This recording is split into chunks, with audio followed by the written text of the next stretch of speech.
correct.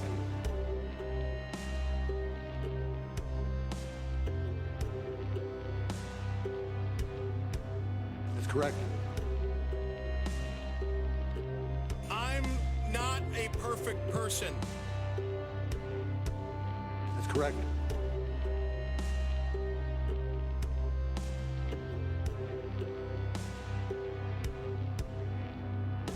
Yes, that's billion with a B. Take a chill pill, man.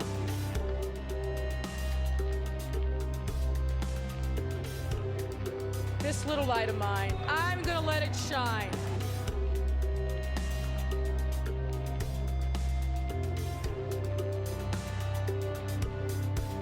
That's correct.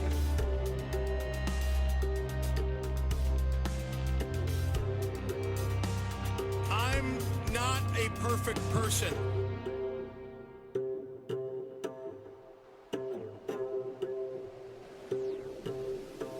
That's correct.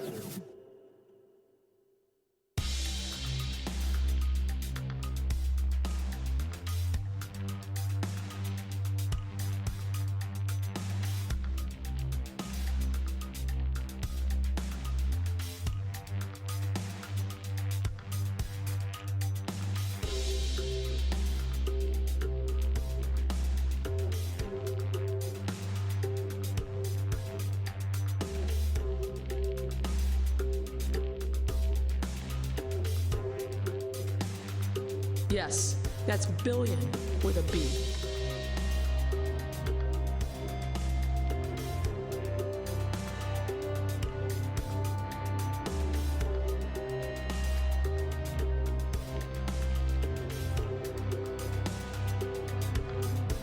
That's correct.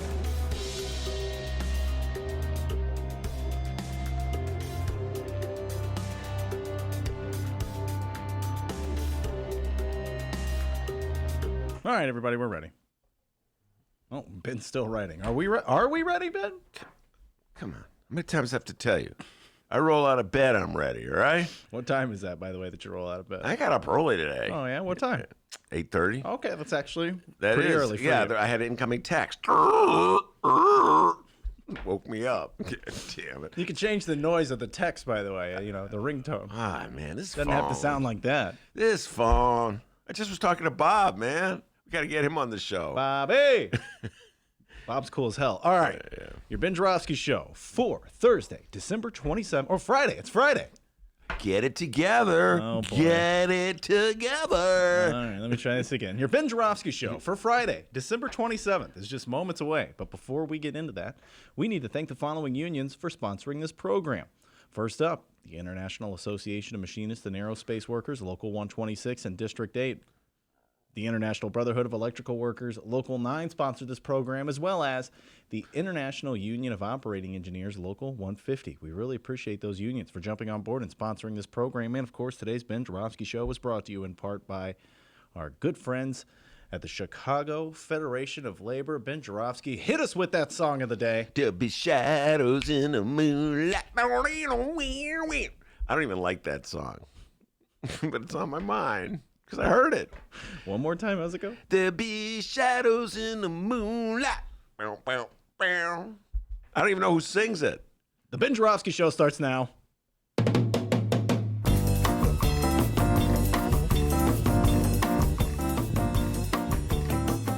It is Friday, December 27th, and live from the Chicago Sun-Times Chicago Reader Studio on Racine Avenue, this is the Ben Joravsky Show.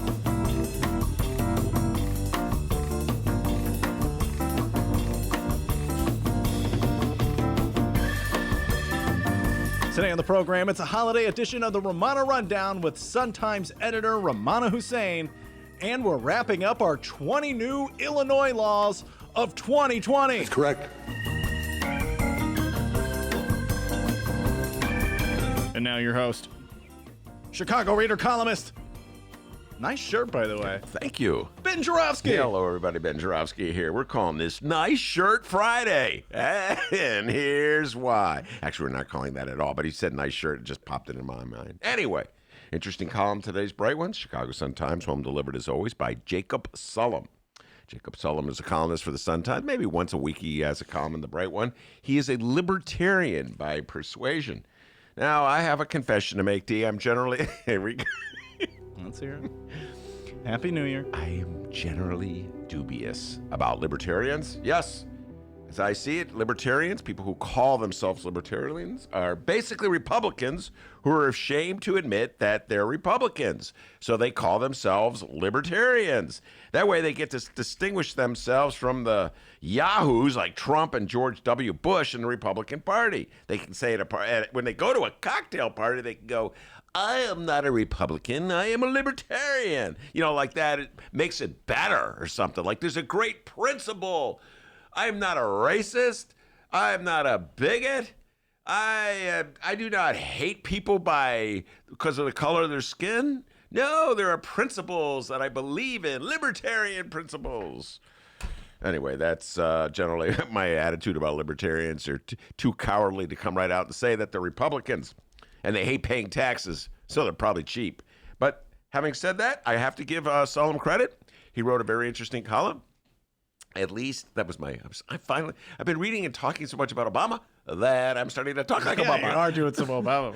I didn't even know. I saw a picture of Obama. I started talking about him. Anyway, Sullum's column gets into why the Obamacare is unconstitutional. Yes, Obamacare has been on my mind a lot lately, folks. But Obamacare is perhaps the most significant achievement of Barack Obama's 8 years in office. Of course, he was a failure on one level. He failed to provide Medicare for all across the board, and he kept the profit motive in insurance. But he did get away with.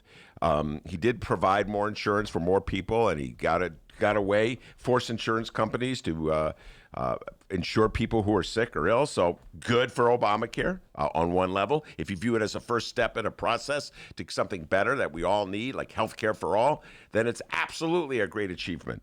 Of course, it seems to be going in the other direction, as Sullum points out. My greatest problem with Sullum's column is not what he writes about, because I think Sullum's column?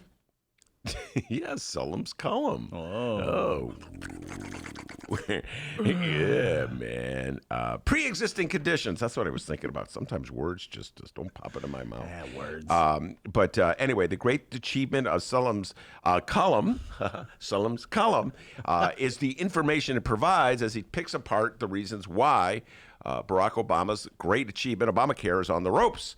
But the problem I have with it is the tone of the column. He's gleeful. He's jubilant because he sees Obamacare about to fall apart because of various judicial rulings that have been egged on by the Trump administration.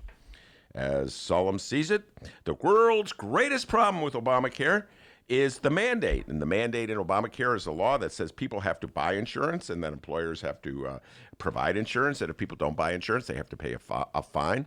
And that's the key provision of Obamacare. That's the whole thing on which it rests. If without the provision, the mandate, there probably wouldn't be Obamacare, because there would be no way to make it worthwhile for insurers to provide insurance. And this is something I learned about insurance back in the old days. Business law in high school. You ever take business law in high school? Never. It's one of the best classes I took. I took it in summer school.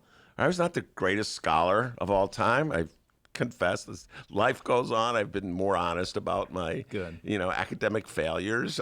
But I took business law in summer school, and I think I definitely passed business law. But they taught us things like insurance. And as they laid it out, insurance is a bet. You are betting, in this case for health insurance, that you will not get sick. That you will get sick. And if you do get sick, you can turn to the insurer for benefits to pay for your health care. And the insurance company is betting that you won't get sick and they won't have to pay out to your health care provider, your doctor, etc. And then they get to keep all your premiums. The more people that get sick, the less in premiums the insurers get to keep. The more they have to pay out, the less money they make. That's why insurers don't want to insure sick people. And that's why really healthy people don't want to buy insurance. Why buy insurance if you're really healthy and you're never going to use it, right, D? That's how insurance works. It's a bet. It's a gamble. A judge in Texas has ruled that the mandate of Obamacare is unconstitutional, making Sullivan very happy. Obviously, Jacob Sullivan is exceedingly healthy, or he works for a company that provides him generous insurance benefits, or he's one of the rare people in the world who doesn't care if he gets sick, because what matters to him is the principle. And the principle is that we should not require people to have to buy insurance.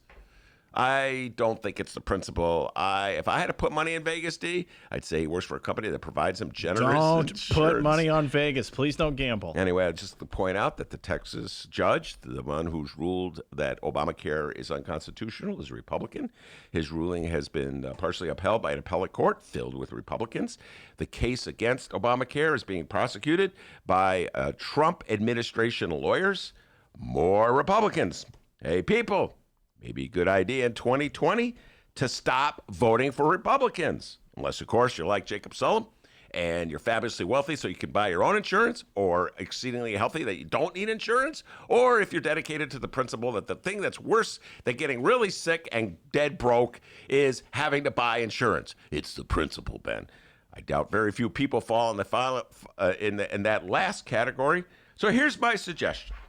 If you're going to insist on voting for Republicans who destroy what wimpy insurance that we have through Obamacare, if you're going to insist on doing that, even though it is detrimental to the benefit of society, my advice to you is 1, don't be poor. 2, don't get sick. I'm working on 3, that first one. Don't be poor.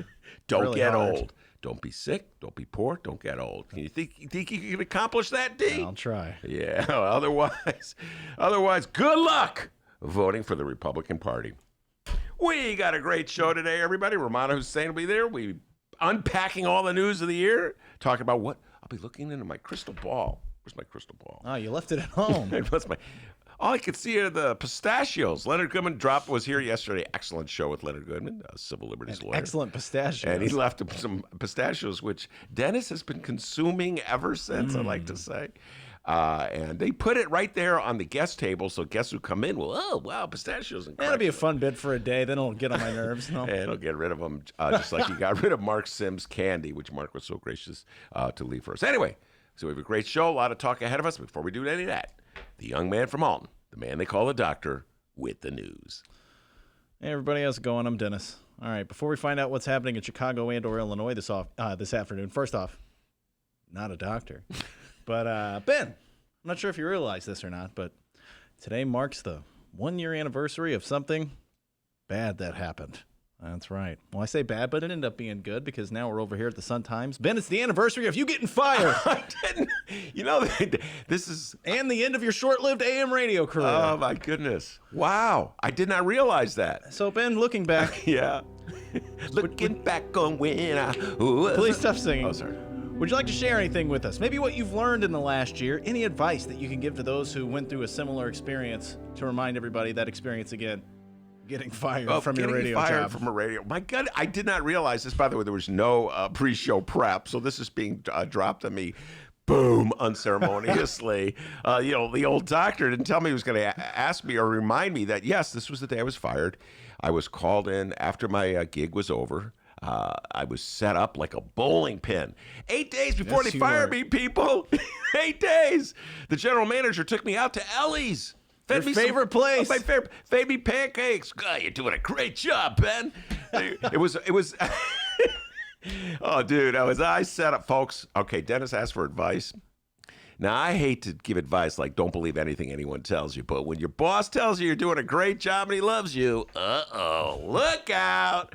So, old boy, I forget his name. Yeah, Ben, you forgot his name too. We lovingly called him Pinhead, I believe. Anyway, so he took me out. He told me I was doing a great job and a wonderful job.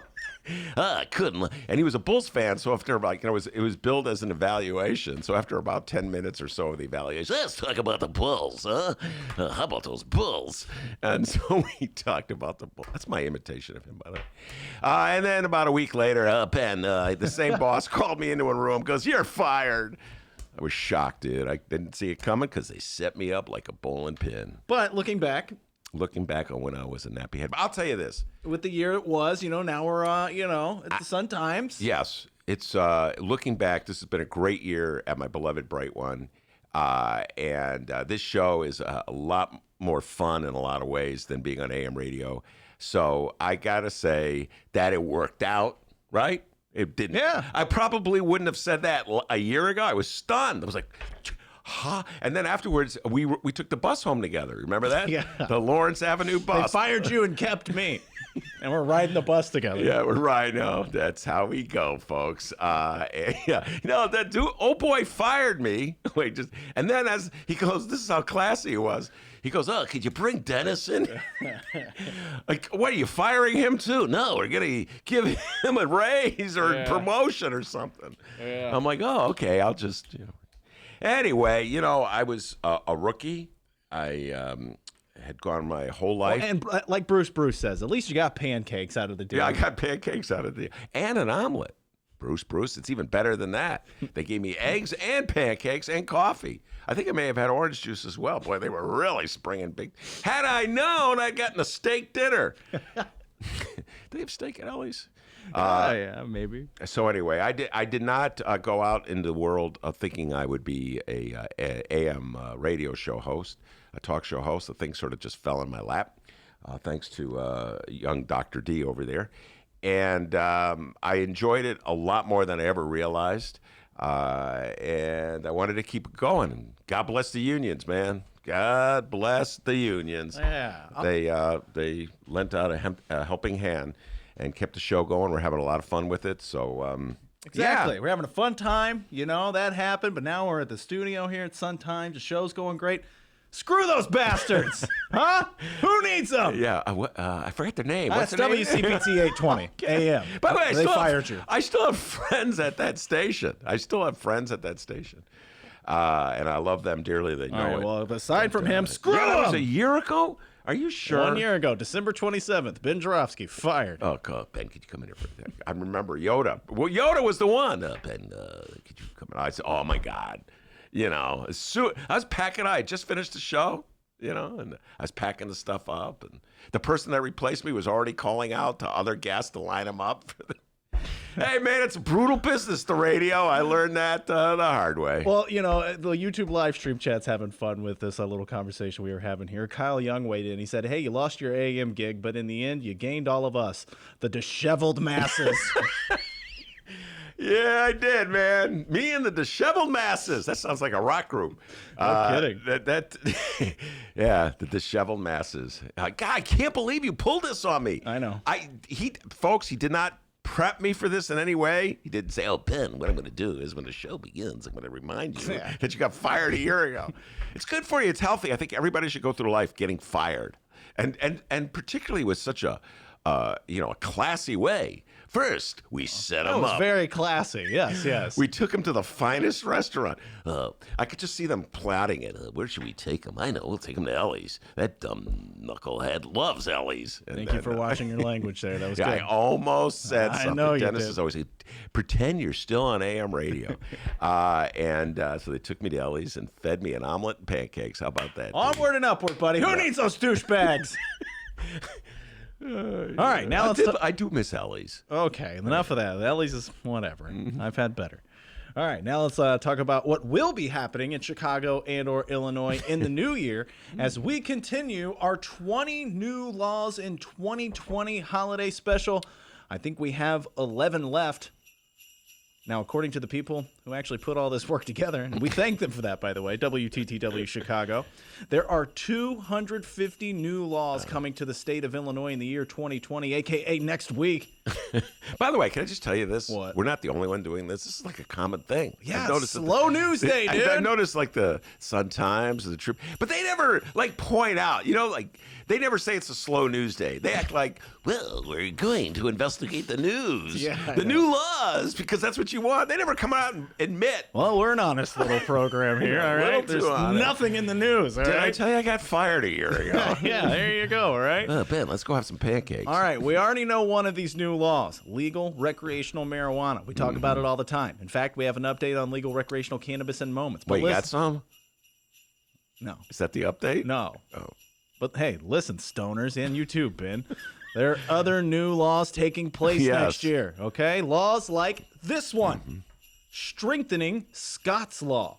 Scott's Law requires motorists to slow down, change lanes, and proceed with caution when approaching disabled or emergency vehicles on the side of the highway. SB 1862 increases fines and penalties associated with breaking the law, with fines starting at $250 for first offenses and $750 for subsequent violations. The new law also creates Scott's Law Fund to produce educational materials and hire off-duty Illinois State Police troopers to enforce Scott's Law. Well, this is a worthwhile law. And of course, I forget how many deaths there were last year or 2018 of troopers who were killed by motorists. And worthwhile law and very practical law. The part at the end, see, when you get into the intricacies of the laws, each law could be its own compelling little story. And so you said there were 250 of them. So I could see myself being down in Springfield, every law just be another story, just a freaking story, explain like all the nuances of the law, why. Like, for instance, the part where they're hiring off-duty state troopers. I mean, what's that all about? Why don't you just hire more state troopers? There's got to be some reason why it's an off-duty thing. But each law, there's a story behind the law. So in this case, it's the death of some state troopers, and then and then once you get into the wheeling and dealing part of the sausage-making part of the law, there's a reason why the law is shaped the way it is. There's probably interests that come in, get involved, and they don't want the law to go too far in one direction. I've been talking so much about this. As the year ends, instead of looking forward, I'm looking back to the way Obamacare was shaped. This is so much on my mind. It's the governing issue. It's the number one issue for the Democrats in the year 2020. Are they going to blow it again? Like they blew it in 2016. They blew it in 2009. So in 2009, they passed this watered-down health care law, Obamacare.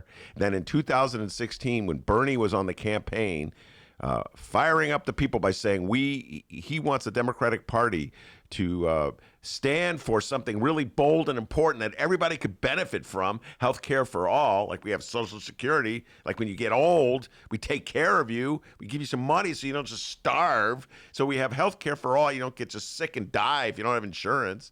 It's ridiculous to have insurance linked to employment.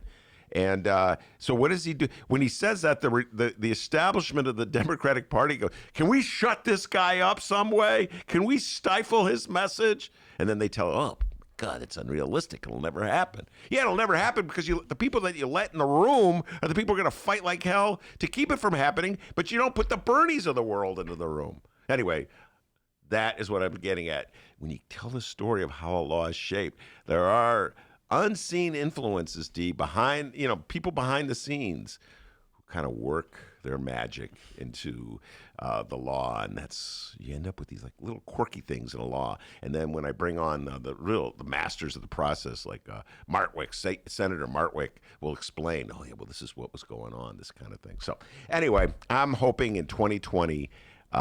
This is really something on my mind. I'm hoping in 2020 that the Democratic Party fully embrace health care for all. How about that, D? Huh? And not hide behind unions, blaming, like they always go, oh, well, the unions love the health care they negotiated for the workers. No union loves that. They'd rather take the money and have the government provide the health care. I leave it to our host, Ben Joravsky, to turn a law on motorists in Illinois into a riff about Bernie Sanders. Well, that's what I start thinking about one thing, I start thinking about something else. That's why we like you. Okay, let's do one more. And Ben, let's talk about local foods. Oh. What comes to mind when you think of local foods, Ben? I'm hungry. There's that waffle place down the street, which Really? I haven't been to yet. Okay. One day I'm going to get here early, and we're going to go to that waffle place. That's what. Never happening. Usually the best we do is as I'm walking up the street, I call, hey, you want me to get you a bagel? That's the local food. I love eating. This has nothing to do with local restaurants. Well, sort of. You said local food. Yeah, so. I know. But under HB 2505, foods will be classified as local if they are processed or packaged in Illinois and contain at least one ingredient grown in the state. Previously, foods were considered local only if every ingredient was sourced within the state. Yeah, all right. Well, so this is probably not read about again, folks. I'm waiting for you to turn this one into a riff about Nancy Pelosi. Yeah, okay, I could do that. But there is probably a reason that there's probably some interest group that is going to be served by this law, and I can't think it through right now. Probably some companies in the state of Illinois that some of their business is farmed out to other companies like in Wisconsin or Michigan, and they're not getting it on government contracts. I don't know. I'm just guessing here. Like I said, and D, can I just tell you this? In the old days, back in the 90s, when you were a young lad, Before that AM radio career began. 20 years before that thing. I didn't see that thing coming. It was, by the way, it was at Ellie's where I was offered the job. How about that? A lot of Ellie's. Speaking of local food.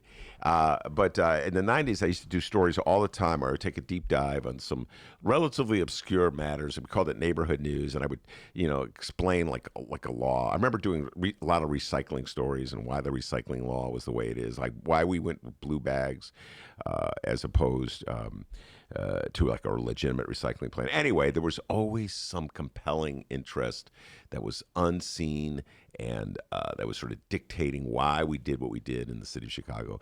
And I could probably have a field day with this particular story. But you know what? If it helps an Illinois business out, well, I'm not crying over that, Bill. Although, on the other hand, what if you're a legitimate, everything you do in the state of Illinois business? You're bending over backwards to make sure you only have vendors from Illinois. So, I could see both sides of this one, D. I could see both sides of this one. See both sides, people. All right, so there you are. Oh, our good friend Michael weighed in on the Ben Joravsky Show YouTube live stream chat. He wanted me to, I guess we got requests now for things to play here. So Michael requested something. I got to play it for him here real quick. Hang tight. For the top 1%, then the bottom 92%, 49% of all new income goes to the top 1%. There you go, Michael. All right, Michael. Keep listening. It's really funny. That was, of course, the great Bernie, Bernie Sanders. There's an article in the New York Times today. New York Times is just coming face to face with the fact that a sizable portion of the Democratic Party is fiercely loyal to Bernie Sanders. The New York Times is really struggling with this. The New York Times is a newspaper that's largely of the centrist persuasion. As such, they're a little uncomfortable. Bernie Sanders makes them a little uncomfortable, to put it mildly. So their columnists have been urging people to vote for people other than Bernie. They say Bernie's unrealistic, that Bernie can't beat Trump, that Trump will red bait Bernie. They got pictures of Bernie in Nicaragua, pictures of Bernie in Russia, pictures of Bernie without his shirt on. All these things that apparently the Republicans have on Bernie from back in the day that they're going to use against him, and all the swing voters in Wisconsin and Michigan will go, I'm shocked. That one without the shirt really has turned my opinion. I have a choice. I could vote for a candidate who was once shirtless in a picture, or I could vote for a candidate who will take away my health care. I am so shocked by the shirtless Sanders, I'm going to vote for Donald Trump. That's apparently the New York Times attitude about American voters. They have a low opinion of American voters. Apparently. They're not the only ones with a low opinion of American voters. The Republican Party has a pretty low opinion of American voters. Republican parties basically come to the conclusion that all you have to do is tell the American voters that the Democrats are run by communists and socialists, and the American voter will vote Republican even if they're taking away their health care. That's the low opinion that the Republican Party has of voters in this country. It's not unlike the low opinion that the Democratic Party has of voters in the city of Chicago, where you can have a mayor who's completely corrupt for 4 years, as Mayor Richard M. Daley was from 2003 to 2007, and absolutely everybody in the city of Chicago endorses him. Every powerful person in the city endorses him, and nobody will run against him of any stature. So anyway, this article in the New York Times is exploring the fact that Bernie Sanders supporters are fiercely loyal to him, and they're both confused by it. Like, I can't believe they're so loyal to this old guy.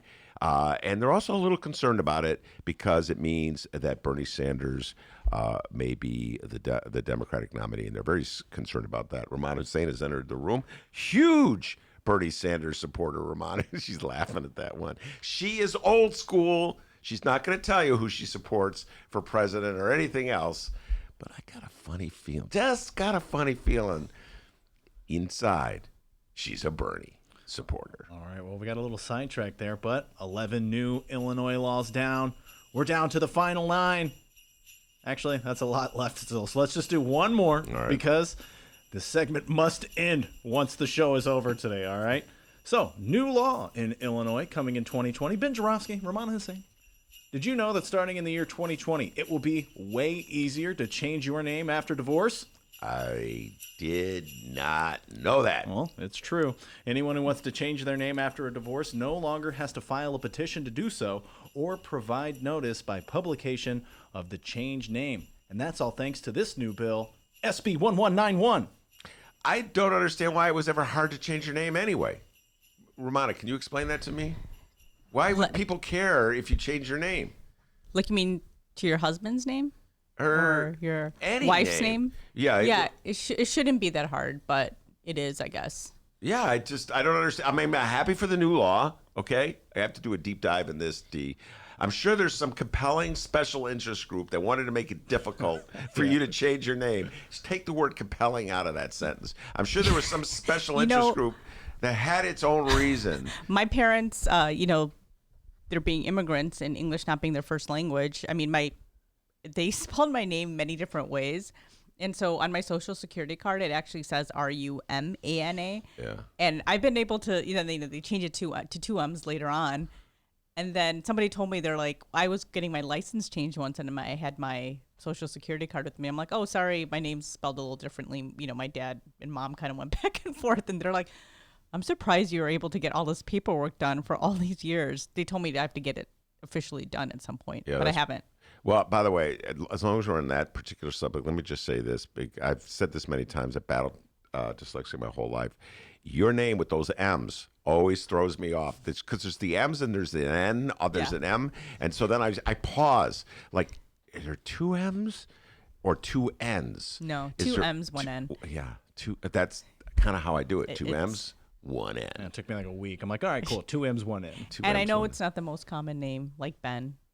Ben's easy, but how about Benny? Or Dennis. Yeah. Benny could be spelled many different ways. And, anyway, people misspell it all the time. But yeah, Rummana is a name that I struggle with a lot because of the M's and the N's. Anyway.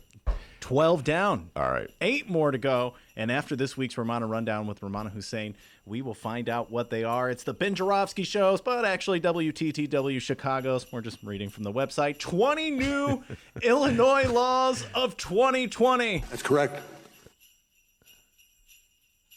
Aren't we going to take a break? Come Let's back with take a break. Rummana Hussain? We'll do. We'll take a break. Come back with Rummana Hussain.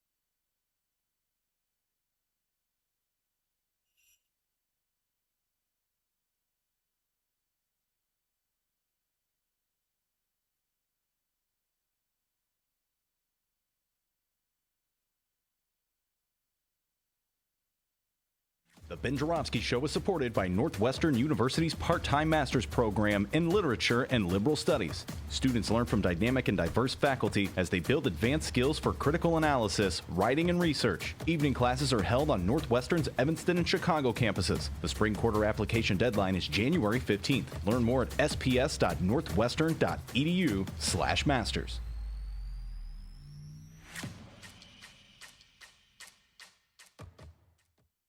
Read the Chicago Reader to get up to speed on what's what in Chicago. Culture, food, arts and entertainment, weekly concert listings, weekly event listings, the environment, travel. I can continue, but you get the point. And for all of you Chicago political junkies, raw weekly columns on real city politics from Maya Dukmasova and our very own Ben Joravsky. The Chicago Reader, free to the public in newsstands throughout the city and online at chicagoreader.com. Read it now and be a more informed Chicagoan. Did you know that 40% of the people in Illinois opt to be cremated? Well, it's true. And Chicagoland Cremation Options honors their wishes by providing cremation services directly to the general public. Chicagoland Cremation Options provides an affordable, ethical, and easy cremation arrangement, whether in person or online. Save thousands and streamline the process by going directly to Chicagoland Cremation Options. It's a family-owned business operated by my good friend, Douglas Klein. Here's how you reach them. ChicagolandCremationOptions.com. One more time, ChicagolandCremationOptions.com.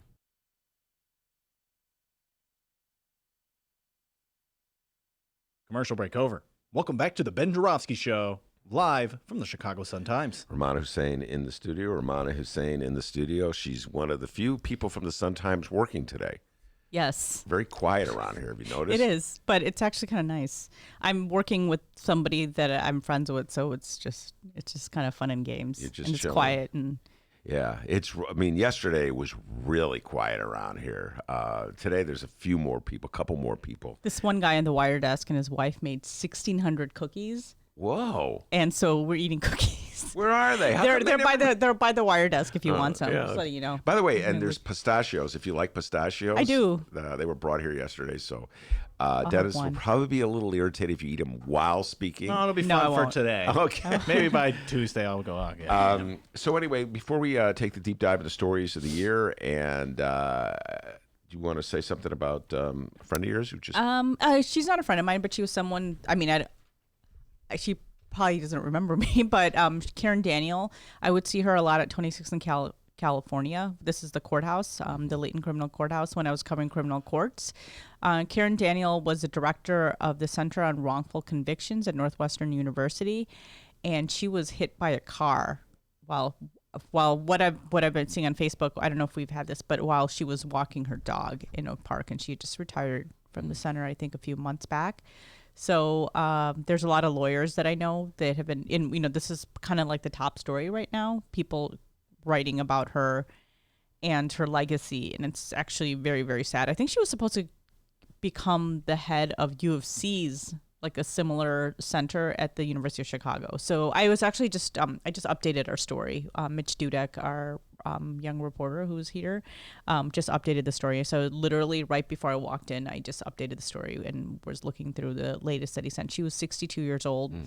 And a lot of cases that I covered where men were wrongfully convicted. In a lot of cases, there were some, I saw her in a lot. You'd see her whenever you'd cover one of these cases where someone had accused, said that they're forced to confess, or it was one of these post-trial conviction matters. You'd see her all the time. So when I saw that name, actually right before I went to bed last night, I opened my Facebook page, and Maury Posley, who used to work at the Chicago Tribune, had a post about it, like right before I went to sleep. And then I Googled her name, and there was all these short stories about the accident, but nobody said that she was from, I don't think anybody put two and two together, or people work. So I just sent a note to the city desk and said, oh, this woman's pretty famous and she's done a lot of work. So there's a lot of people. Right before I got here and I said I was editing the story, there was a man that she had helped in his wrongful conviction case, and he talked about her. And so it's actually really sad just hearing about this this morning. A sad story indeed. 62 years old, and I got a notice. I did not know her, but I was reading about her life and her work and the legacy she leaves. So Karen Daniel, 62 years old. All right, let's move on to other stories that maybe are less upsetting, although some of them may be upsetting as well. The Sun-Times is a tradition, and not just the Sun-Times, but all newspapers.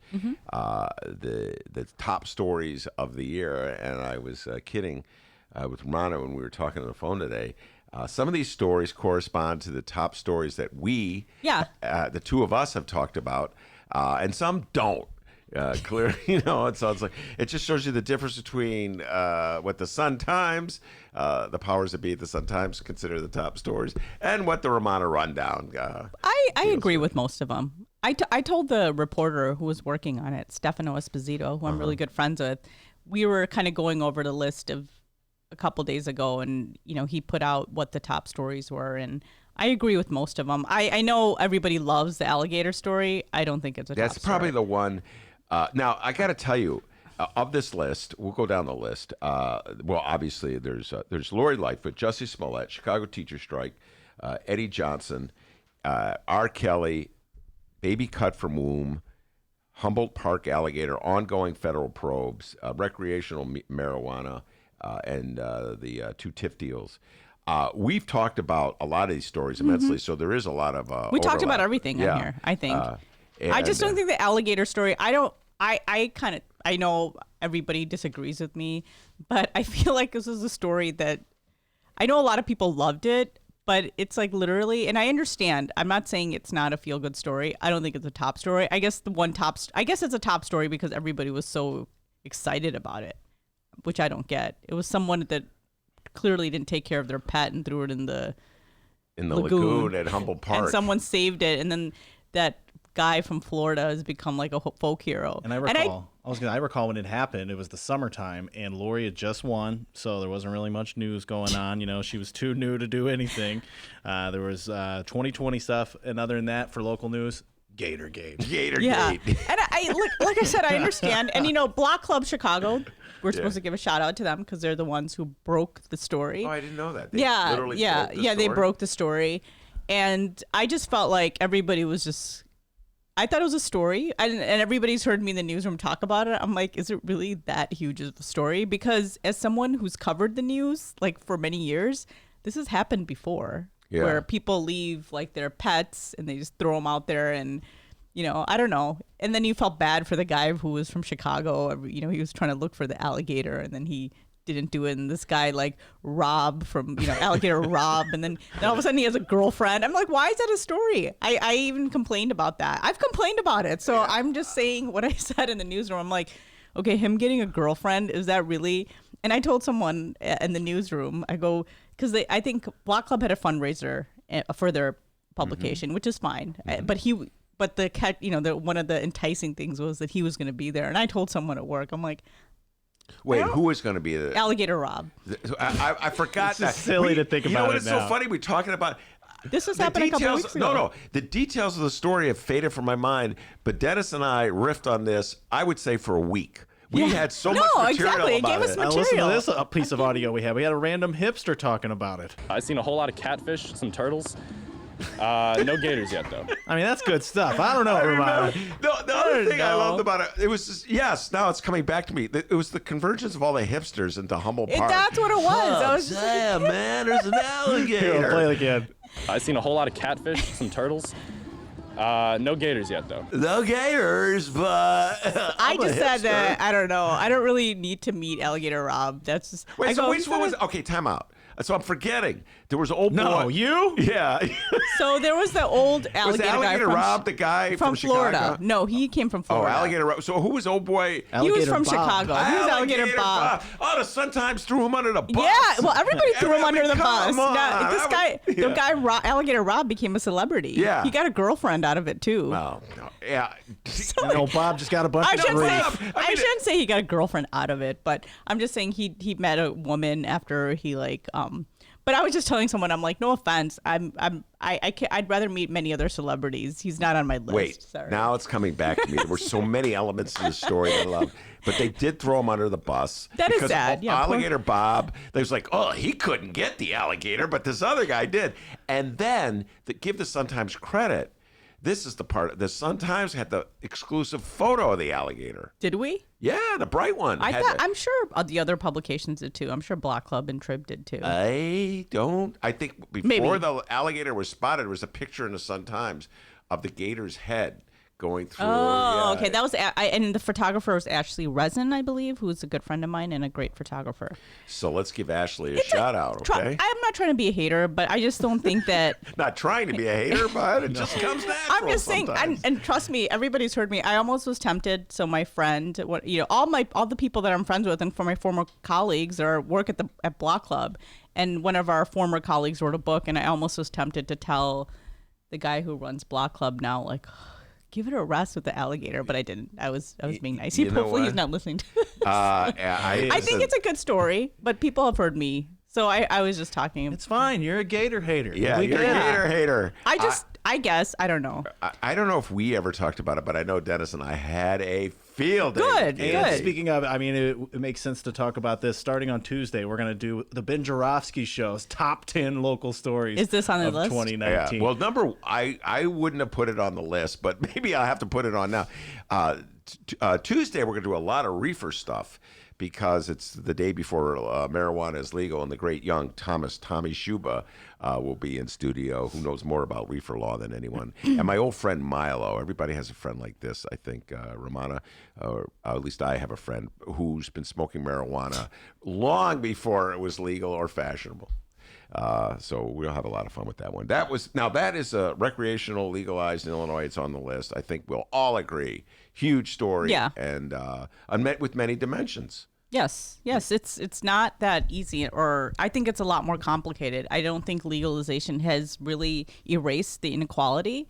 I didn't know that if immigrants, even if they came here and they're not undocumented, if they smoke it, they can still be arrested and be sent there. I remember Carlos Ballesteros did a story on it, and I was editing it, and I'm like, that's crazy. So I'm like, really, with the legalization, the inequality is still there, and there's still a lot of comments and questions. A lot of we saw the Black Caucus in City Council talking about whether there's going to be equality with people of color, because you have to have a lot of money to own a weed business, and so far we are seeing most of these people owning these places are white, correct? Yeah. So it'll be interesting. I think all of them are white. Yeah. But I could be wrong. I mean, I know about they're Winston. saying that we're going to have employees who are Eventually. people of color. Yeah. But, you saw Vic Mensa was it Vic Mensa? The rapper? I think he wants to open something in, I think I forgot what neighborhood, but Block Club had a story. Block Club Chicago had a story about it. And him and this activist, why am I forgetting his name? He was the activist that was arrested after the Laquan McDonald video came out. So anyway, there was some discussion about, there was a story that came out yesterday. They're saying that, there will be people of color working, but they should be owning too. So I think I don't think this is going to be over. I think these discussions will go on for a long time. And it's just the peculiarities of the law as they're shaped by the federal illegality of reefer is still illegal by the feds. Do not recognize the law in Illinois, so there's all sorts of problems there. For instance, if you live in CHA, you can't smoke marijuana in your apartment because it's essentially the federal law that you're violating. It's a federally subsidized housing complex, so you can't smoke it. Let's say if you're a renter, you need your landlord's permission, so you can't smoke it in your apartment unless your landlord gives you permission. It's not clear if you can smoke it on your front porch, although the police say they won't. They won't. I don't think they will, but I don't know. That's what I'm saying. But then again, it's up to them, right? And so who's going to get ticketed? Yeah. Not a white person smoking on a porch. And I don't think you can smoke in a car. So if you can't smoke, so already it looks like you have to be a homeowner to legally, fully smoke. Can you smoke cigarettes? Can landlords keep you from smoking cigarettes? Yeah, I'm going to turn to young Dennis. He's our apartment expert here. I have a condo, but I don't have that rule. So I think they can, but I mean, I got a lady upstairs just ripping butts all day, so I guess it's lenient. They'll let you. Yeah, you can say no. I would prefer if you don't, but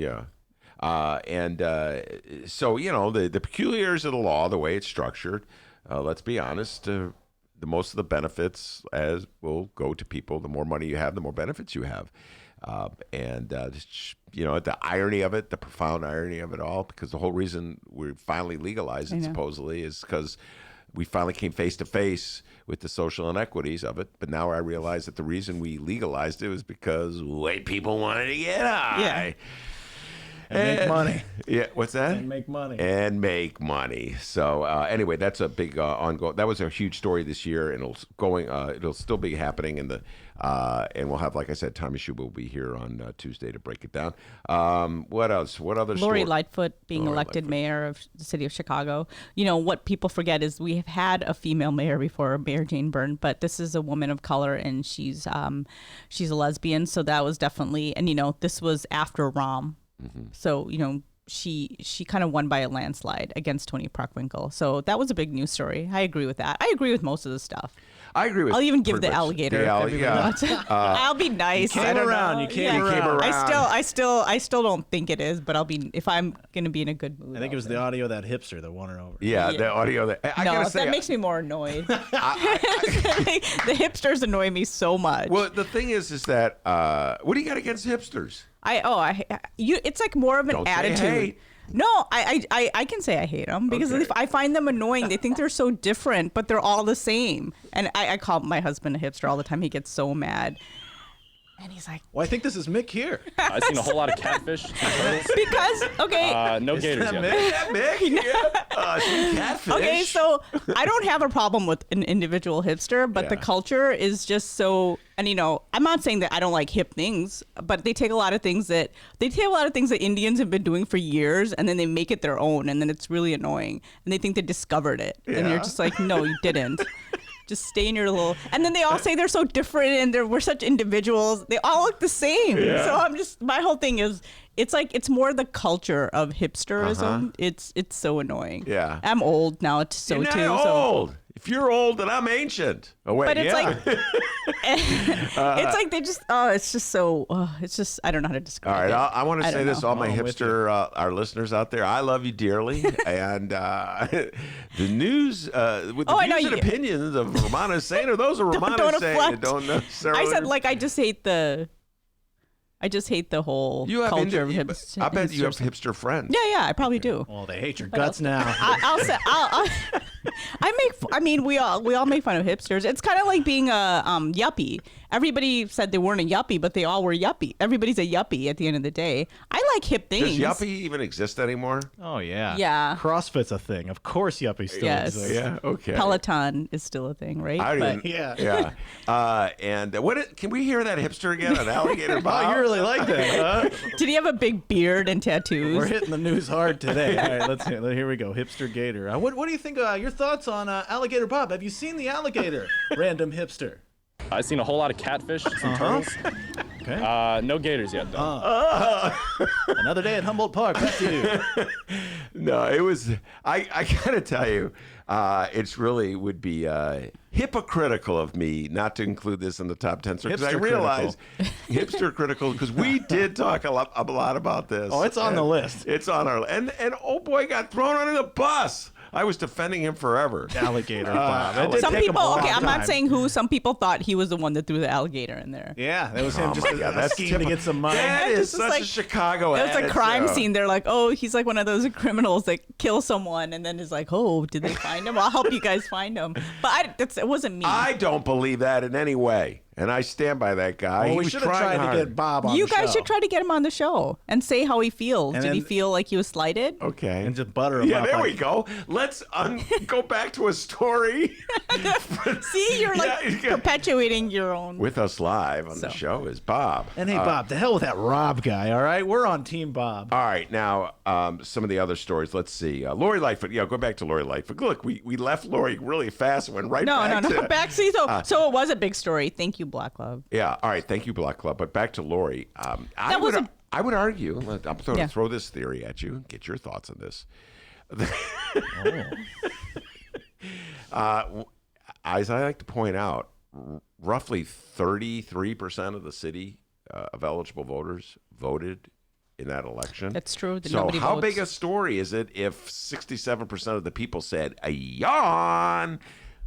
May not be a big story. What do you think about that? I still think it's a big story because it's historical. I mean, the fact that Sorry, you just laughed when I did the yawn thing. I still think it was a big story. It was historical. You have to admit it was historical. It's a woman of color running the city of Chicago.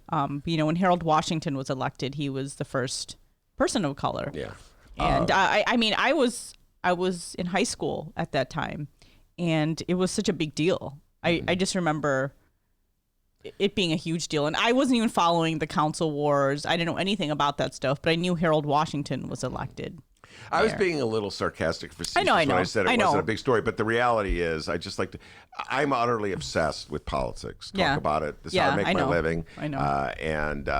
So Lori Lightfoot's election, the mayoral election, was the biggest story of the year in my world. Mm-hmm. But then sometimes I have to come face to face with the reality. That most people aren't like you, Yes. like me.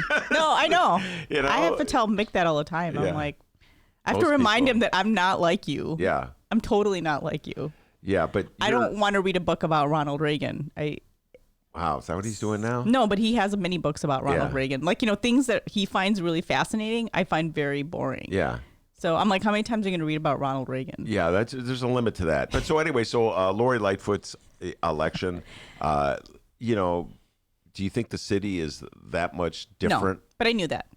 I'm also very realistic too. I'm not naive because I cover the news. I don't think just because someone gets elected, and of course it's great if it's a person of color, but do I think the world is going to change and the city's going to change and everything's going to be like smelling like roses the next day? No way. Well, in some ways, when Harold Washington was elected, things drastically changed, and conflicts emerged right in front of our face that had been more buried. Yeah.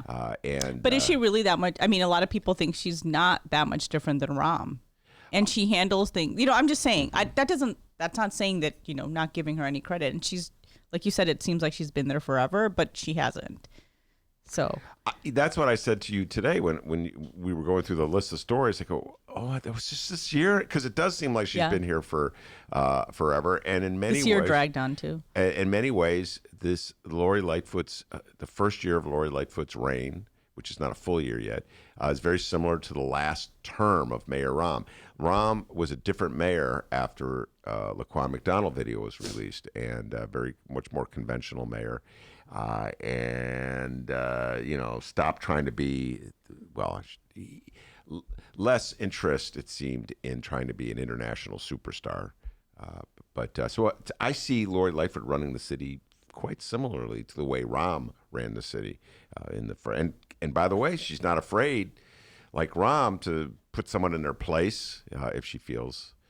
So in some ways, the tone and the tenor are similar as well. All right. Of course, this one we talked about obsessively on the show. It's sort of the number one story of the Rummana Hussain rundown, Jussie Smollett. Yeah, and that's because, and some people feel like that shouldn't be a story of the year because they feel like, why is this the criminal justice story of the year? Not to say that it is, because it's not, because we clearly have other stories that have to do with criminal justice. I think people were kind of seeing this as apples and oranges. Some people think it's a huge story. Some people don't think it's a huge story. The people who think it's not a huge story, I think they're just looking at it a little differently. I think with the Jussie Smollett case, there's many things into play here. Kim Foxx, there's questions about how she handled the case.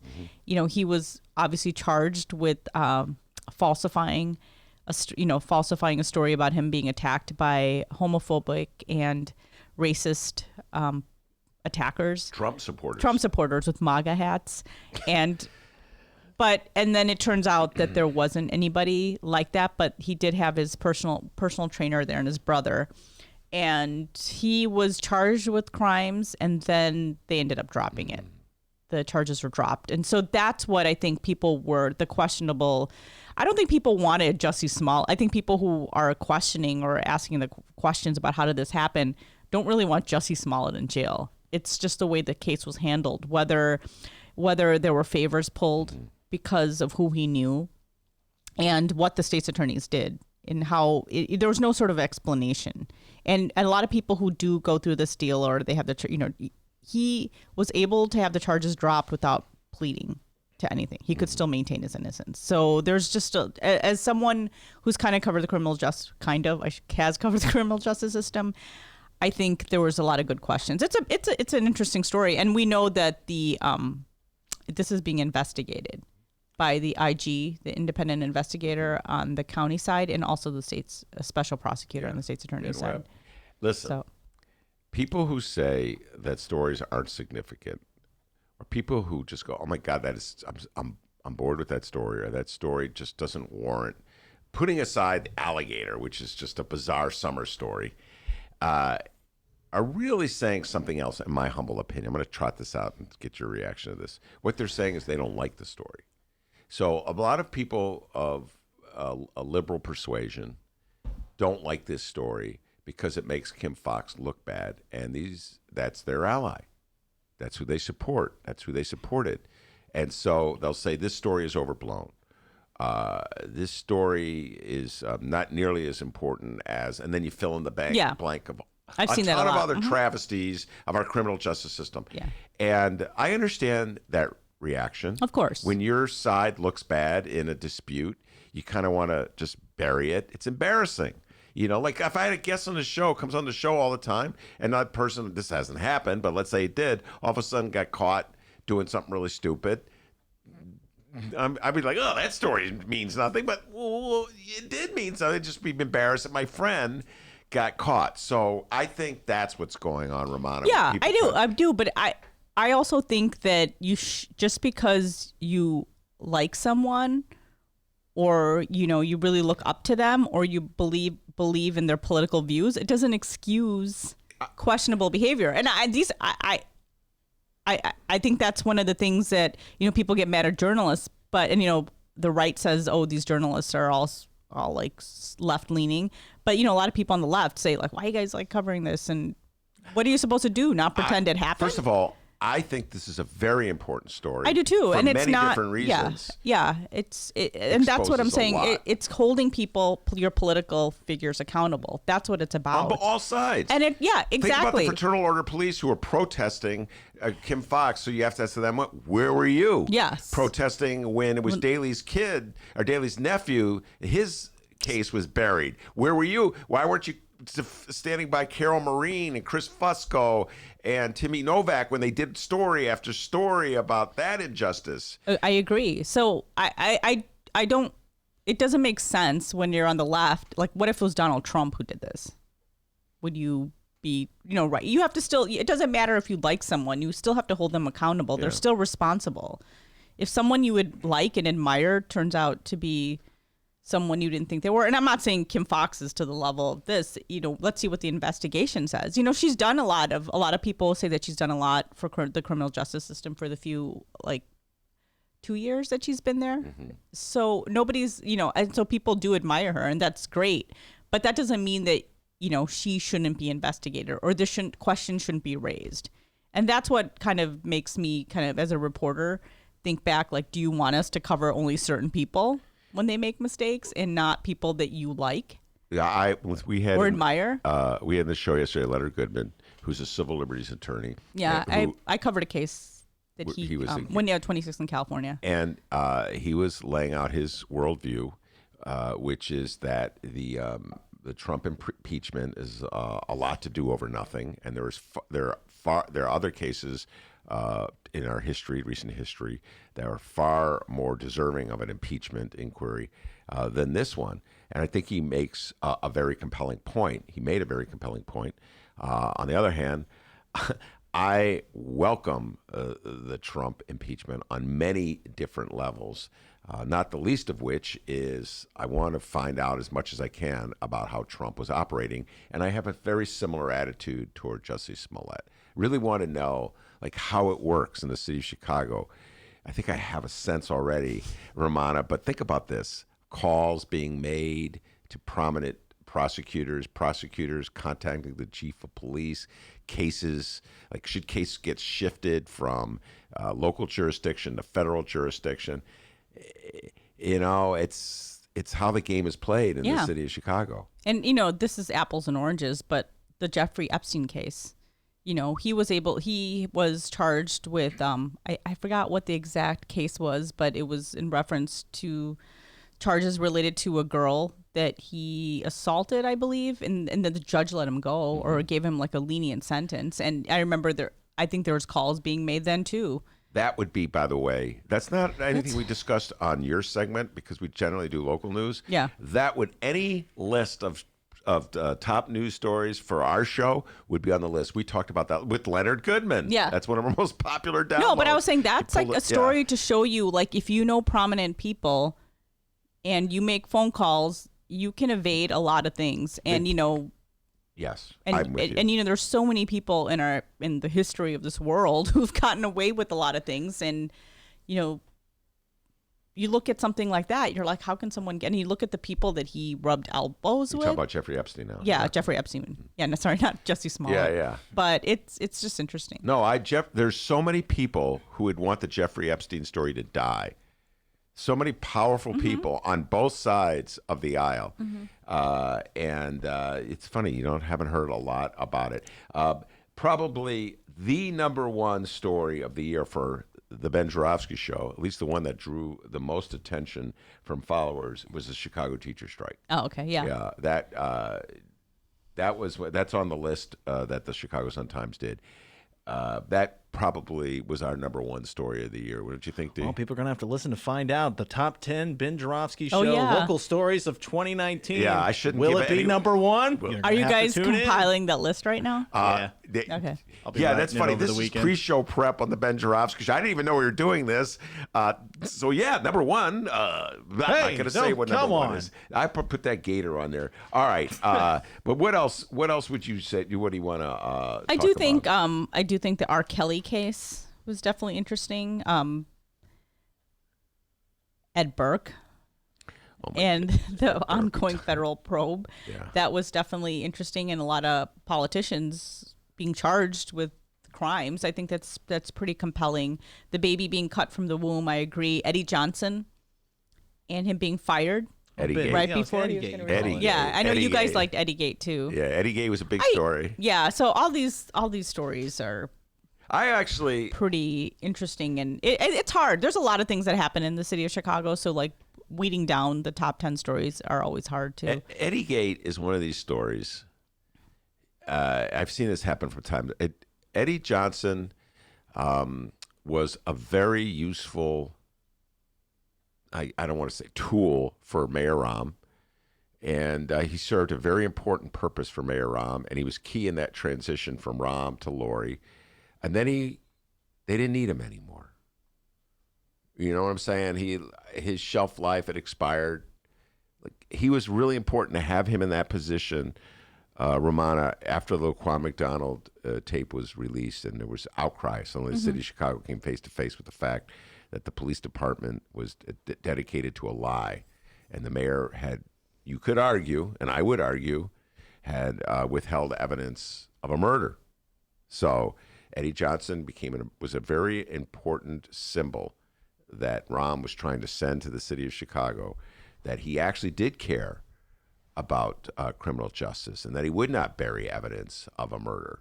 And so as soon as Eddie Johnson wasn't needed anymore, guess what? All of a sudden, we learned that he'd been drinking at a bar with a woman who wasn't his wife. I know you think I'm cynical, Rummana, but I think Eddie Johnson was used and abused and thrown away when it was convenient. What do you think of that? So what about the covering stuff up? You think, there's allegations that he didn't tell the full story of what exactly happened when he was found in his police-issued vehicle. Well, Do you think that just happened? Okay, here's the question I'm wrestling with.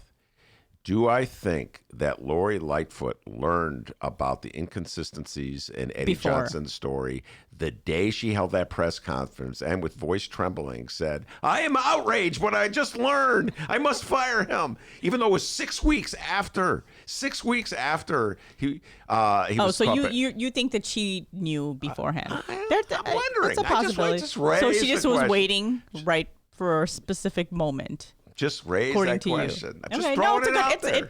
It's a good question because you would think someone who was the mayor for the city of Chicago would be told pretty quick. if they had compelling evidence on the videotape of Eddie Johnson getting bombed at the bar and making out with a woman who's not his wife, I have a hard time believing it took 6 weeks for that evidence. But apparently that bar, which I've never been to and I don't drink, but they have heavy drinks, so maybe nobody remembers. Nobody everything. remembers. Okay, Their drinks are so strong. I'm just kidding. Even I'm the just guy kidding. making the video guy, I don't remember a thing. I'm bombed. So funny. Maybe some people don't know who Eddie anyway. Johnson is. Maybe Again, you're someone who knows who all these individuals are. A nerd. Yeah, exactly. Yeah, like there are a lot of people, like people who I'm friends with. If they saw Eddie Johnson and they didn't see him in his uniform, or if they even saw him in his uniform, they'd be like, "Oh, he's just a cop," or they would have been like, "I don't know who Eddie Johnson is." And I know you're not going to believe me, but my husband's like you, like obsessed with politics, and we saw a play at the Steppenwolf one year. This is 4 or 5 years ago, and it's before we got probably 5-6 years ago, before we got married. Mayor Daley was sitting right in front of us in his regular wear. I guess who noticed it was Mayor Daley, not him, me. I go, "Hey, that's Mayor Daley," and he's like, "What? No, it's not." And I'm like, "Yeah, that's Mayor Daley." He was wearing a plaid shirt. I totally knew who he was, like in a second. Did you say hello to him? No, I didn't. I didn't say anything. I don't want to, bother him. But he was right. He was right in the row ahead of us. Wow. And Mick did not notice. So I'm just saying, other people might not necessarily know who it is. Fair enough. I'm too cynical and skeptical. You just know all these people. Fair enough. It took her 6 weeks to learn that the guy was drinking at a bar. Okay, yeah, took a while. I think you raised a really good question and raised good points. I'm not saying you're wrong. By the way, I saying, urge everybody when I think about I'll probably say this on Tuesday again. Go back and listen to the first Andy Grimm interview we did. Andy Grimm is the courthouse reporter who replaced Rummana Hussain when she moved on to become an editor. And he came on our show, and he did a fantastic job of taking us A to Z on Jussie Smollett this was in the first couple of weeks. He's working today, and he's here if you wanted to use him. I was going to say. Let's drag him in here. I didn't know he was here today. Yeah. Andy Grimm, and he did a great job. And when you hear his telling of the tale, really comes out that something is foul in this story. So anyway, I urge folks, not now, but later on, you can go find it later on. Hey, by the way, before we take a break, I have to ask you every Friday, Rummana does her Rummana recommendations, and we've noticed a trend. After she recommends a movie, there's usually everybody starts watching. It goes up, all right? I know. Whereas I recommend it, the tanker. So your 3 top movies of the year, Rummana Hussain. Well, I haven't seen every single movie that I want to so far, but I did like The Farewell. I like Parasite, and I have to pick one more, and I don't know which one it is. I think a lot of things kind of were in the middle for me. And I did see Knives Out over the weekend. I know you did too. Yes. I actually liked it. I was surprised. I thought I would like it. I didn't have really high expectations, but my husband Mick and I went, and we loved it. And I saw Star Wars too, the sequel. But I thought that was the worst sequel I ever saw. I can tell you that. And I have to still come up with a third one. Yeah. I still want to see a few movies, so I don't know. Do you see Queen and Slim yet? I've not seen it. I've gotten mixed reviews. That's what I've heard too. So I'm scared. I'm gonna watch it, and I might not like it. Yeah. So I don't know. I did like Marriage Story, but I don't know if that's in my top 3. Yeah. I know you don't watch it yet, but I haven't watched it. I'm not feeling Marriage Story. I do want to see Uncut Gems. All right. Here's the deal. I reserve the right to take all these 3 movies that I'm going to say and kick one of them off the list once I see Uncut Gems. Okay. So what's on your list? The Farewell. I can't recommend that to people enough. It's such a beautiful movie on so many levels about a family and the quirks of this family. And I agree with Rummana. The outrage, things that we call outrages, I do believe it's an outrage that it's treated like a quote unquote foreign language film. For the Golden Globes, we don't know what the Academy Awards do. Because there's a lot of subtitles in it. People got to get over that subtitle thing. Okay, ladies and gentlemen, you all know how to read. So I love foreign films. So yeah, and I would say Parasite, no question about it. Nothing is going to knock it off the list. It's the best movie about class and caste systems that I've seen ever. And it's like a suspense film. It's Hitchcock-like, great flick. And then you will not give this movie any love, but I feel any list has to have the movie I've seen 3 times, and I now own, thanks to Sergio, Once Upon a Time in Hollywood. Oh, okay. Yeah, that won't be on my list. Big surprise there. Maureen O'Donnell wants to have a podcast. Has she with seen you. it yet? No, she hasn't. All right, Maureen, I love you dearly, but you got to see the movie before you come on. You can't come on and go, well, I read a review, and everybody knows I love Maureen O'Donnell, but this thing where you don't go to see the movie. I asked her if she saw The Irishman because, she's a child of Irish immigrants. So I was like, oh, watch it. Not that this has anything to do with being a child of Irish immigrants, but I'm like, oh, watch it and let me know what you think. But the one thing with The Irishman, that I did like it, it's based on this guy's book, so it's not necessarily true. Oh, it's take not necessarily out of that sentence. Because Mick was telling me the FBI never took this guy seriously. No. They said that, a real mobster wouldn't sit there and tell his life story to. So they kind of dismissed him. I don't know. I urge everybody to read the Slate. Did you read the Slate article that takes down the I don't know if we should give away stuff. Okay, no, we don't have to give away anything. But I was telling you about this Netflix. Did you watch Don't F with Cats? There's a Netflix series, a 3-part series. It's kind of commentary on social media, but it's also about how these people who are animal lovers and they love cats, they find these disturbing videos made by this young man, and it kind of spirals down from there. It's pretty interesting. I think you'd like it. You can watch it. After you told me about it, I definitely want to watch it. And don't F, but they actually spell it out. But thank you for not saying it. I know. George Carlin had 7 words. We learned that in college. Well, and some of these shows go on the radio, and we put your segments on, and we know that you won't swear. Some of our other guests with the potty mouths, though. Yeah, I don't really have a potty mouth. I admit it. Oh my God. Some of our guests. Anyway, not on your list, but I also say just hovering outside the third. I urge everybody to see Jojo Rabbit. I loved it. Oh yeah, I've heard good things about it. Immensely love that movie. All right, Rummana, that I want to say thank you very much for being a regular on the show, and we'll see you next week. You're going to be here next week, year. Right? Whoa, next year. Get the bong out. Whoa, yeah, we will be getting the bong out next year. All right, we'll take a break and be right back. Hey, everybody, what you're about to hear are the piano stylings of Jeff Manuel. Man, listen to Jeff go. Jeff Manuel has been playing piano around Chicago for years. He's played for conventions, for celebrities, played in basement bars with blues bands. He's played at prestigious social clubs, fine restaurants, and in the intimacy of private homes. Book Jeff Manuel at jeffemanuelpianist.com. Don't worry, I'll spell his name at the end of this commercial. You know what Chicago Magazine said? They said that Jeff Manuel is, quote, as comfortable with Chopin as he is with Cole Porter. He's excellent and his performance is joyous. He offers an elegant stream of compositions and interpretations that entertains the mind but won't hurt the ears. To hear more of Jeff Manuel's work and to book Jeff for your next event, go to jeffmanuelpianist.com. I'm going to spell it out for you, people. Jeff. M as in Mary, A, N as in Nancy, UELPIANIST.com. Take it away, Jeff Manuel.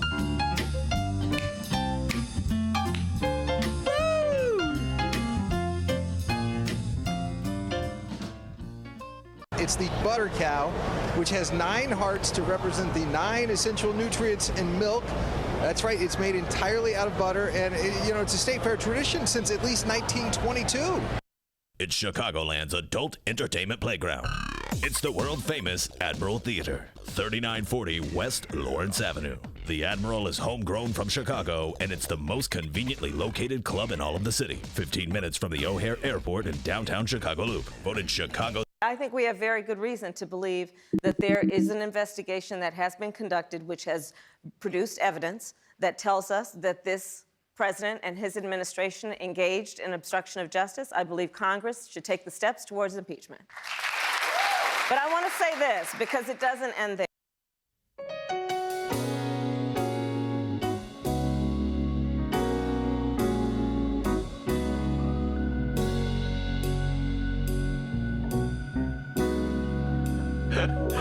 welcome back to the Ben Joravsky Show. Mr. Joravsky, take us home. Yeah, that's super cool. Music Museum, a super cool show. I said I hadn't heard that song in a while, and you said we played it yesterday? Yeah, I believe so. No. We either did it yesterday or on Tuesday. But yeah, we did it yesterday. No. Dude, you're trying to, okay, All sure. right. Who? Because it was somebody. We did it. I think it was it Troy was on? We did this show? This is great podcasting we're doing here. Excellent. All right. So anyway, before we end this segment and take off for the holiday, what you got for me, D? All right, everybody. Yes, we're gonna end it a little early today. It's the holidays. All right, give us a break. What we're going to do is we're going to finish out our list. The 20 new laws coming to Illinois in 2020. We cannot thank WTTW Chicago enough for posting that on their website. All right, we've been reading that for about a week now. We've got 8 left, and we're going to find out all 8 before we get out of here. Today? Yeah, dude, it won't take long. Don't worry. You don't have to riff on all of them. Wait, I got more things to say about Bernie. Oh, well, park it, pal. I love Bernie. But before we do that, we got to talk a little bit about marijuana. Once again, recreational reefer will be legal in the state of Illinois on January 1. And if you're thinking about going out and buying some of this legal reefer on January 1st, well, you may want to read the following article from the Chicago Sun-Times and reefer writer Tommy Two Joints Shuba. Yeah, 2 joints, huh? Because chances are, especially on day 1, and it's going to be a 100% grade A 5-star hot mess. That's correct. Yeah. Here's the piece from Tom Shuba. Chicagoans excited to legally buy weed for the first time on January 1st will likely have to wait in line to get into the dispensaries in the city that will be selling recreational marijuana, and they will likely have a limited amount of pot products on their shelves. Translation, you will have to get up at a god-awful early time on the most hungover day of the year, the first one. Hey, time out. Are you saying that or did Tommy write This that? is me. Oh, okay. The first one. That sounds like you, not young Thomas. All right, so let's just start from the top here. Chicagoans excited to legally buy weed for the first time on January 1st will have to wait in line. Translation, you'll have to get up at a god-awful early time on the most hungover day of the year, the first one, January 1st, and wait in a huge line like you're buying Van Halen tickets or something. We're going to find out who really prefers weed over booze on January 1st, Ben. Van Halen. I love the Van Halen reference. Yeah, Very yeah. 80s. Oh, of you love Van Young Halen. Tom Shuba would not have used a Van Halen reference. You like Van Halen with David Lee Roth or without him, with Sammy Hagar? I stick to disco. What's more, with state lawmakers warning... I'm like, Sammy Hagar. Hagar the Horrible? David Lee Roth is way better. All right, what's more, with state lawmakers warning of an imminent supply shortage, only 9 of the 10 shops permitted to make recreational sales of the drug in Chicago will be doing so. Maribis of Chicago and Brighton Park said Thursday it won't sell to recreational customers until February. Purchase limits. Midway Dispensary in Vidham Park plans to limit the amount of cannabis recreational customers can purchase based on how much product the dispensary has in stock when those sales come online. Here's a quote from one Leo Barajas. I probably butchered that last name. Sorry, pal. Quote, I hope that we're going to do enough with the cultivators to meet the needs of everybody, but is it a possibility that we're going to run out of product? However, representatives for other stores said sales won't be capped under the amount allowed by law. Illinoisans will legally be allowed to buy 30 grams of marijuana flower, 5 grams of cannabis concentrate, and infused products containing a half gram of THC. Customers from outside the state will be able to buy half those amounts. But like we said here, it's gonna be pretty crazy come January 1st if you're trying to actually buy this. I know. I could just imagine. I will have forgotten this story. I will wake up at some god-awful early hour of noon on New Year's Day, and I'll be driving down the street, and I'll see a long line of people. I'm like, what's that all about, man? And then it'll hit, oh, my God, that's a dispensary on Clark Street. So, it's funny. I pointed this out the last time. You know, there never seemed to be shortages back in the day in the 70s when it was nickel bag Bernie selling it. And then Maya pointed out to me there's a lot of differences, Ben, between nickel bag Bernie and having to have legal, safe, state-supervised weed, etc. So stop making fun of state reps and legislators. They're doing a great job. All right, so that's what's going on. Oh, and also, remember, very important here, and this is a good thing, medical marijuana patients come first in Illinois, all right? All of the city's dispensaries are taking efforts to make sure existing medical customers aren't left in the lurch, like granting them expedited access to the store or allowing them to skip the lines altogether. All right, that's good news. All right, so with that said, let's find out our final new laws of 2020. Yes, the final one's going to be recreational marijuana legal in the year 2020. All right, once again, thank you to WTTW for this list. It is the 20 new laws coming to Illinois in 2020. That's correct. All right, Ben, what do you think of this list so far, by the way? I think it's a great list. Really? What's your favorite law coming to 2020 besides pot, you dirty stoner? Legal. I can't remember any of them on the list. I mean, what kind of memory you think that's a short-term memory I love thing? this list. Oh, I can't remember. Way to improv it, buddy. All right. The Obamacare thing. That's one I'm obsessed with. The Obamacare thing. All right, time for our next new law. All right, I'll give you a new law. The law where it makes it easier to change your name. How about that? When you'd get divorced. Yeah. There you go. Wait. I hadn't thought about that. Is it still hard to change your name if you're not getting divorced? I don't know.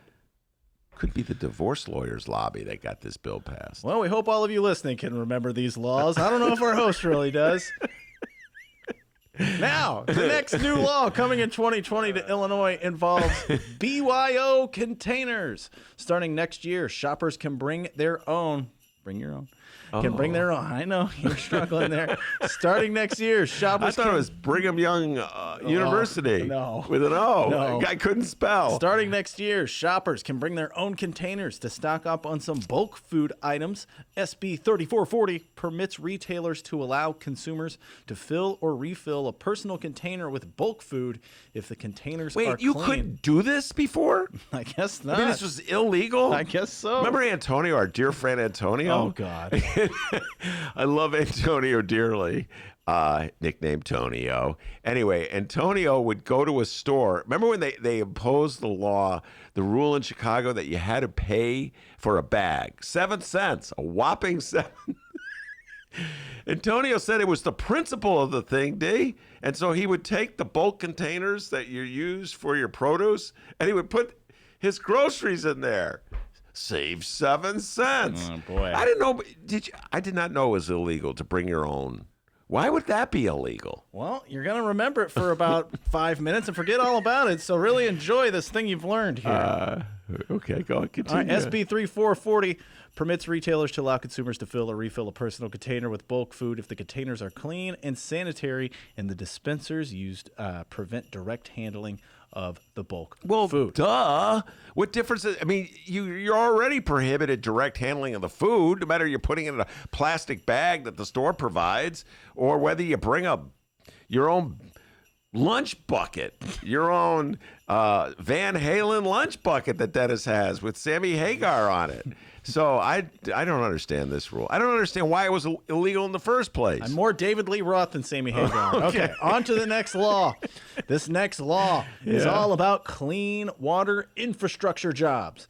SB 2146 establishes a new clean water workforce pipeline program that will train workers for water-related jobs such as those required for treating wastewater and replacing lead pipes. This new law aims to lay the groundwork for updating severely outdated water infrastructure throughout the state. Ben, I know we're trying to talk you into getting a water job. Any thoughts of running for that water rec gig anytime, next time it comes around? Let me just tell you, I'm really... you love water. I'm deserving of that job. I love water. I drink water. Yes, you do. Hold on, let me have some. Oh, there you go. It's the Amy Klobuchar Kool-Aid. Oh, man, I'm suddenly seeing... bright future for the senator from Minnesota. No, I think this is a good bill. This is makes a lot more sense than that other bill, which it's not that I'm against the bill that allows you to bring your own container. I just don't know why it was ever illegal to not bring your own. I'd never heard of that. Benjamin on the YouTube live stream chat simply asks, lunch bucket? Good question, Benjamin. Who the hell says that? Yeah, well. All right, let's power through this, Ben. More laws to talk about. Another new law coming in 2020. It involves reefer, but this is more about medical reefer use in schools. School nurses and administrators can now provide medical cannabis to students who are registered patients of the Medical Cannabis Pilot Program. Previously, only parents or guardians can do this. SB 455 also allows students to administer their own medications at school under the supervision of a school nurse or administrator. So there's going to be some student who's going to be the cool kid at the school here coming very soon. Dennis, you've been administering your own medicine when it comes to marijuana for years, long before it was state law. Yeah, just buy it from my buddy. Yeah, good. This is a good law. That law makes sense. All right, on to the next one. Now, this one, I wish we had a woman present to talk about it, because it's never great when two white dudes talk about it. But this one is all about ensuring women's rights during pregnancy and childbirth. HB 2 states that every woman has certain rights with regard to pregnancy and childbirth, including the right to choose her birth setting and be treated with respect before, during, and after pregnancy by healthcare professionals. The law also requires healthcare providers, daycare centers, community centers, and various state agencies to post these rights prominently on their websites. Does it say who sponsored that bill? No, it does not. Oh, here for that bill. All right, on to the next new law coming in 2020. We're going to read your comments on the live stream chat before we get out of here too, guys, so don't worry. This new law coming in 2020, no more pay to stay. HB 900 eliminates the Illinois Department of Corrections' ability to sue an inmate to recoup the costs of their imprisonment. Wow, I'm staggered that they would even have that bill. Yeah. Okay, let me get this. They're going to make the person pay for the stay, huh? Good luck with that one, getting the bill. Like, wow. What? I'm stunned by that bill. This one is one of those bills that really requires the deep dive, because there's probably some story behind it that's outrageous that I don't know about somebody, the state going after somebody. But what a bizarre notion, like the whole notion of going to prison is you started paying your debt to society for something that you did wrong. Not you literally paying your debt to society. What are they going to start billing people for going to school? Can you imagine that? Dennis, the Alton School District calls you up. There's a little matter of about $140,000. Yeah, just take it out of my paycheck. I'm dropping out. I'm going to cut wood with my dad. Yeah, so I don't know. That's a ridiculous law. We got 3 more new laws in 2020 to go, but I feel like we need a little break from all this law talk we've been doing. Yeah, it's all this legal talk. Yeah. So, how about we just do that bit we did? That was pretty funny when we were talking with Rummana, Hipster Gator. Remember that? Oh, yeah. All right, so let's do that. Let me grab the sound effect here. I like that guy. Yeah, Gatorgate. By the way, this will definitely be one of our top 10 stories of 2019, which you can check out starting Tuesday. We're going to be doing the top 10 stories of 2019. Oh, my God, I got to turn the sleigh bells down here. All right, let's do the Hipster Gator bit here. This is me as a reporter talking to a hipster about Gatorgate. You guys remember Gatorgate? All right, here we go.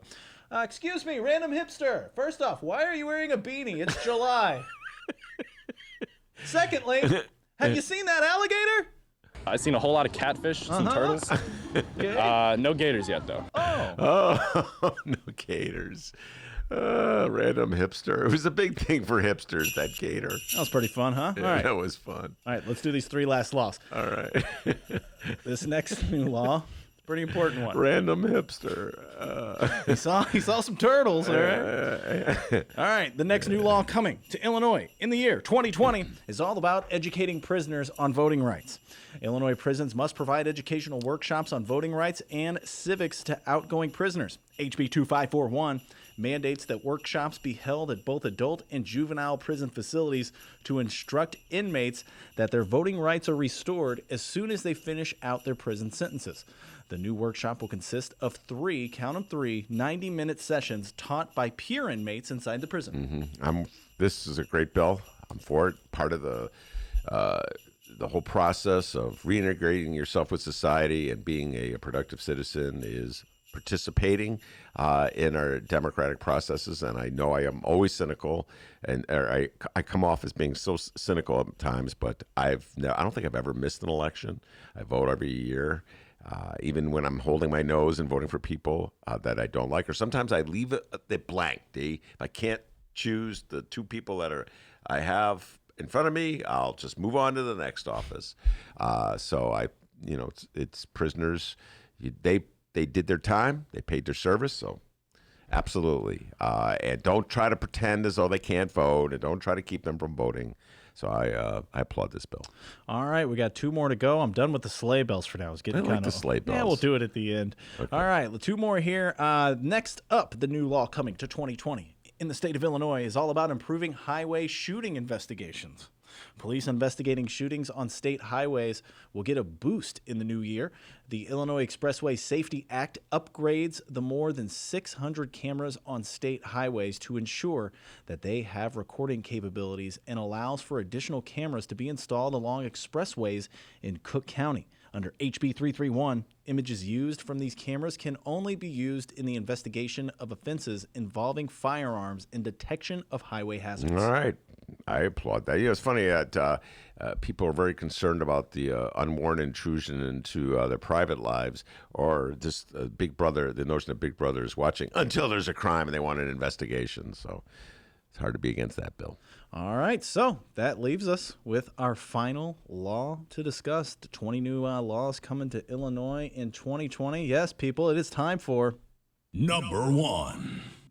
recreational marijuana. We've been talking about it probably too much, but when you ring in the new year, it'll be legal to buy and smoke marijuana in Illinois, if you're lucky. With the passage of HB 1438, Illinois became the 11th state to legalize recreational use. You will not be able to grow your own unless you're a registered medical marijuana patient, but adults 21 and up will have legal access to marijuana sold in dispensaries across the state. Keep in mind that public use of pot products will be prohibited.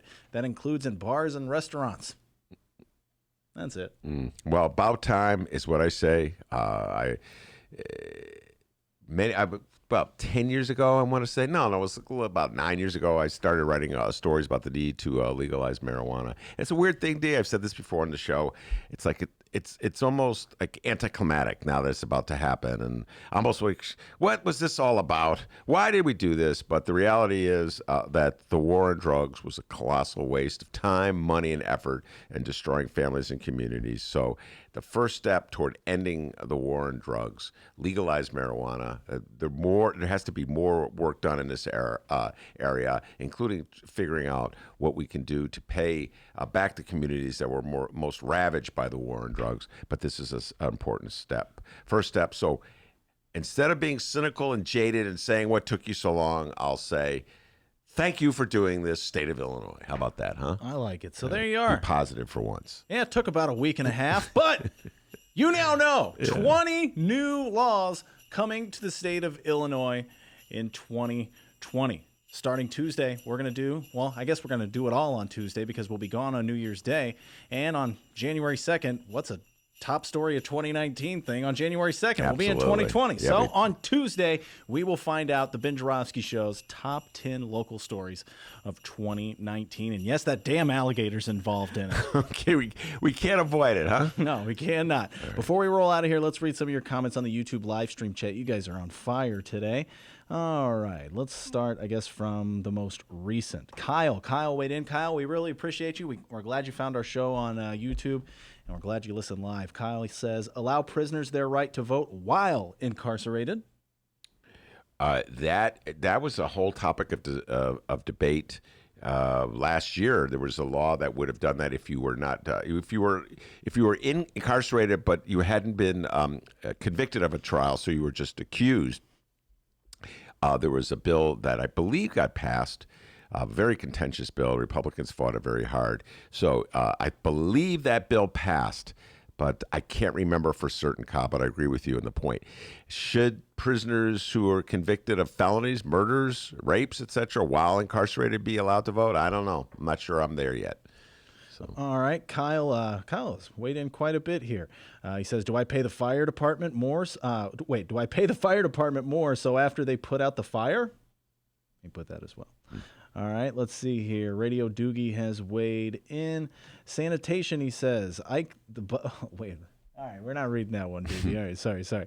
All right, and there was one I really wanted to get to here, but man, you guys are on fire here today with the live stream chats. Let's see. Many podcasts ago, this is from Benjamin. He says, many podcasts ago, Maya told a story about how Mayor Lightfoot didn't tip a barista. Remember that? Yeah, I remember that one. Yep. Mm-hmm. Yeah, and there was some talk if Rahm was a good tipper. Do we know anything about that? What about Rahm's tipping skills? I know nothing about Rahm's tipping skills. What do you think, D? I think, well, one guy on here says that he only tipped 20%, the basic 20%. All right. But before or after the tax? I have, you know what? Rummana has accused me of, quote unquote, hating Rahm. I always say I do not hate Rahm. So I'm not going to end the old year by ripping Rahm as being a cheap tipper, because I do not know if he's a now here you go for 10 trivia points. Take a chill pill, man. Who's the most notorious cheap tipper in Chicago Bulls history? Oh, his name, it rhymes with his last name. Yes, it does. No Tippin' Pippin. Scott. Well, there went our Scottie Pippen interview. Yeah, here went our Scottie Pippen interview. So there you go. We appreciate everybody who joins us live. We think all of you are awesome, and feel free to weigh in as much as you can, and we'll try our best to read your comments. And for those listening on the download, we appreciate you downloading as well. Ben and I follow those downloads maybe a little too much, like every 2 hours we check, so we really appreciate you downloading as well. That's it. We're done, Ben. All right. Very good. I'd like to thank Rummana Hussain and, of course, the man, the myth, the legend. Oh. The pride and joy of Alton, Illinois. Back home in Alton. You know what they call him? Studio guest who's not here? Well, what do you call him? Thank you, studio guest, for asking. They call him White Lightning. Give yourself a raise. Take it out of petty cash. Have a great weekend, everybody. Hey, and remember, you can download previous Ben Joravsky shows and Benny J bonus interviews at both Chicago Sun-Times and Chicago Reader websites, and wherever else you download your favorite podcasts.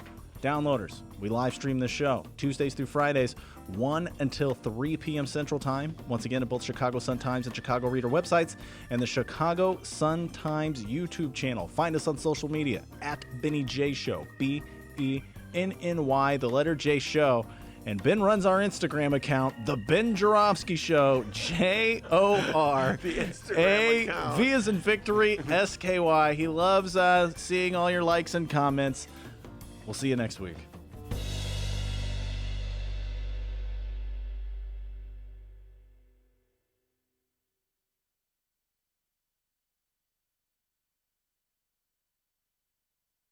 I've seen a whole lot of catfish, some turtles. No gators yet, though.